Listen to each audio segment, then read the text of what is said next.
Well, good afternoon, everyone. And before we get started, I want to cite the fair use rule. That's right. That means he put this thing out here and we have fair use and right to use it. Now, I don't know who this is. It doesn't matter who it is. But I want to talk about what he's talking about. You know, there's a group of you guys that are all waking up out there and you're figuring out things are not just quite right. You're figuring out, and your family's probably telling you you're crazy and you're going off the deep end about stuff. Well, this is something that's going on inside of you. And I'm going to tell you, it's your Creator. He's waking you up. But those of us that don't run to our Creator, they get sometimes a little spark. And I believe this guy is one of those people.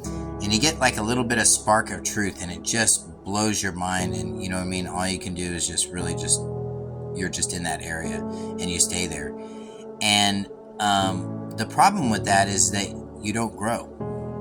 And this is going to be a 5-minute little thing here, and let's just hear what he has to say. This is very interesting. This is for entertainment purposes only, because I promise you're going to be entertained at the end of this. More interesting things. I seem to find interesting things all the time. I had a friend that got out on bond. It's kind of a long story. Here's my issue. Number one, you're going to notice this guy doesn't use any names, places, nothing. Just events. Nothing to verify anything, no court case numbers, nothing. Okay? This is when you know you've just run into a parasite. When they got out on bond, they gave me a Who's call they? Because sometimes I have these little things. You know what? There's not a person in the world that gives me a call that would ask me to come get them out of jail, and I wouldn't know who their names are. Just saying. That, might stop your court case. Might. It might throw a wrench in it so much that they can't do it. This is the guy at the horse races that bets on those super long shots and then leaves with no money every day. No good, man. This is not how to beat a case. You beat a case on what wins. On the merits. And they'll have to dismiss the case. And I found such a thing I wanted to share with everyone. But not really. So my friend was out on bond, gave me a call, and I said, well, let's go down and get a copy of the documents, or the contract, if you will. And there's not going to be many pages because this case just started. So we go. There is no contract that begins a court case. There's a charging instrument. That's what starts a court case. And that's what starts all the money. But I don't know. Let's keep going. Down to get the copies of the documents. And what documents? You're going to go down and walk into the clerk and you're going to try to repeat this and you're going to go, hey, I'm here to get the documents. And then they're going to do exactly what they did to this guy. They're all going to get up and leave, and then you're going to look dumb. And we're talking to the clerk. Now, y'all know the clerk is the boss. Says who? The court. Not the judge, not the Actually, that's kind of true. Prosecutor, but the clerk has the treasury account, and she's the one that does the monetizing of the cases.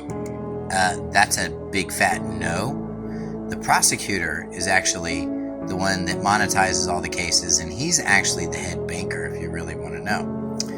Now, I have a class coming up this next week. It is a private class, so you're going to need to call my office if you want to get in it.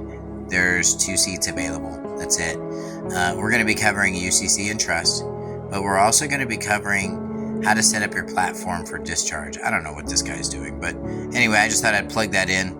Let's keep going. The securities. What securities? Now, we went in and we talked to the clerk and we said we would like to get a copy of this file. Of this file. And they're going to look at you, what this file? They're going to look up do you have a case number? Does he say he has a case number? You're going to walk in there and say, I need a copy of this file. Okay, let's just say that he did give him a case number. Let's give him the benefit of the doubt. What document are you looking for?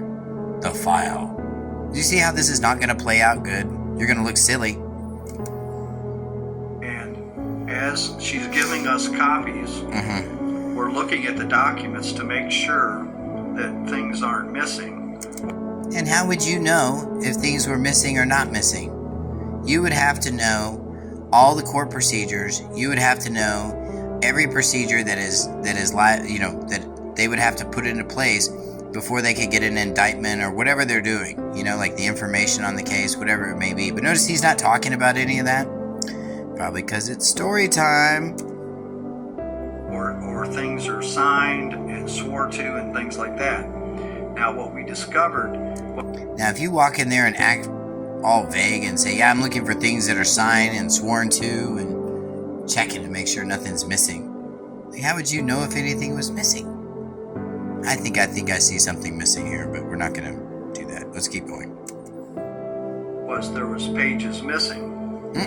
When we asked for those pages... What pages? The other clerks got up and left, and it wasn't they don't know much. What you're talking about. It was like, one... Yeah, this is funny. He acts like it's some big conspiracy, and they all think with one big brain over there, and they're all like, oh crap, he found out something. We better run. We're scared now. You stop it. That's just silly. 32:30 in the afternoon. And we were going to send back these documents and cancel the contract.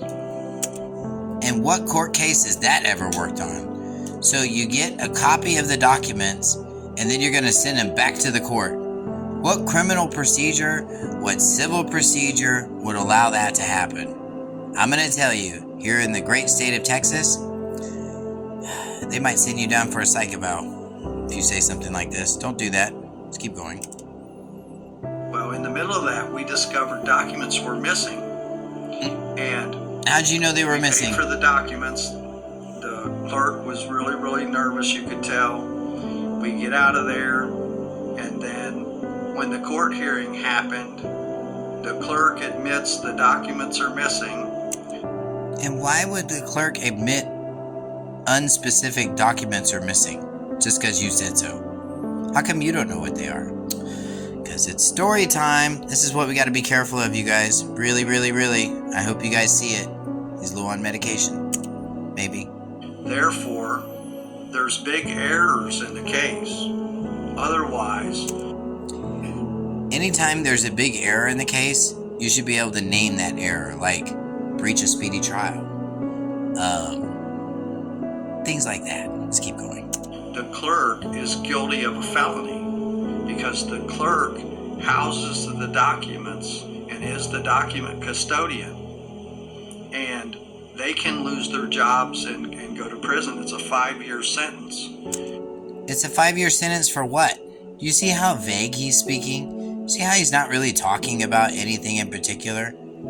This is what we call an energy parasite. You guys that are waking up, stay away from this kind of stuff. If you guys want to learn more about how to do this right, thanks for sticking till the end. I've got a class coming up this next week. It's a private class. Call my office. I'll put the number up here. We're available between 9 a.m. and 4 p.m. Central Time, Monday through Thursday. So if you'd like to get in, or you can go to the website and set an appointment with me there. Guys, we can do this better. We just need more education. And this ain't it. You guys have a beautiful day.